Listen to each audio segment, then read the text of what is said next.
Lara, this to me is what the case is all about. It's the foundation. It's the strength of the prosecution case.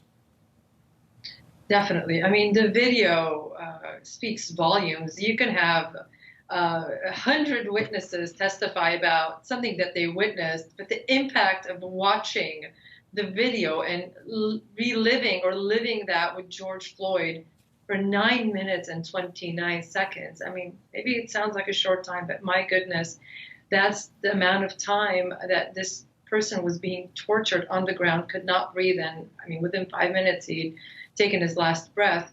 And for the jury to live through that with him, every second of it, it's powerful beyond anything else that anyone can present in any case. Lara, are you concerned at all, though, that you've got someone who's not a pathologist who is talking about cause of death? Sometimes you would be, but not in this case. I mean, he really, truly carried the water in this case. Dr. Chauvin was, I mean, amazing. He carried the promise for the prosecution. I mean, the prosecutors were arguing in their opening that the life and the breath was squeezed out of George Floyd, and you had Dr. Chauvin really gradually, step by step, explaining how that breath and life was squeezed to the moment the last breath. And he was, I mean, amazing at explaining it all and in layman's terms. So no issues there. I mean, he really carried it for the prosecution in this case. You know, Lara, a lot of times when police officers are put on trial, you'll look in the courtroom in the gallery and there'll be a sea of blue behind the defendant, the police officer, supporting him. This is the opposite of that. And that's why I think it's even more powerful when prosecutors are calling fellow police officers to testify against the defendant.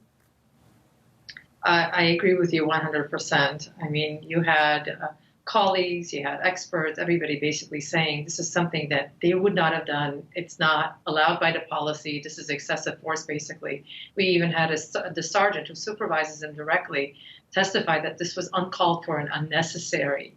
It is powerful.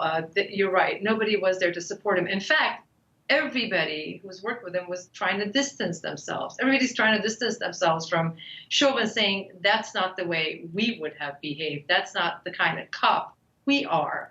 So yes, it is powerful. But at the same time, I can see the defense coming back and saying, well, it's not popular right now to be on Derek Chauvin's side.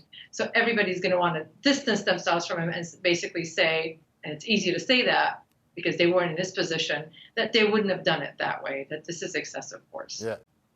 And Lara, you know, Fowler, though, is an actual forensic pathologist. His job is to determine cause and manner of death. That's what he does for a living, has been doing it for many, many years. And I think that'll be a big part of the closing argument for Eric Nelson. Exactly. I mean, he's the kind of witness you would want to have in any case, the pathologist. And he's a very credentialed one. I mean, his resume was hundreds of pages, and there were 13. There was a peer review of his opinion, and 13 other experts, including several pathologists, had agreed with his opinion in this case.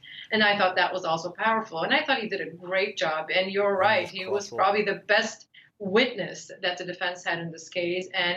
And if the defense gets its way, it's going to be because of this particular witness, because he gives another reasonable explanation of why Mr. Floyd died in this case. And it's something and reasons that are completely separate and are not related to the knee and the restraint. He basically is saying it's because of the adrenaline, the drugs, the narrowing of the coronary arteries, and occlusion, and the carbon monoxide, and it's a number of things. I mean, it's a mixture of different causes, but you take them all together and you keep the knee away from that, and that's not the cause, and it sounded pretty reasonable.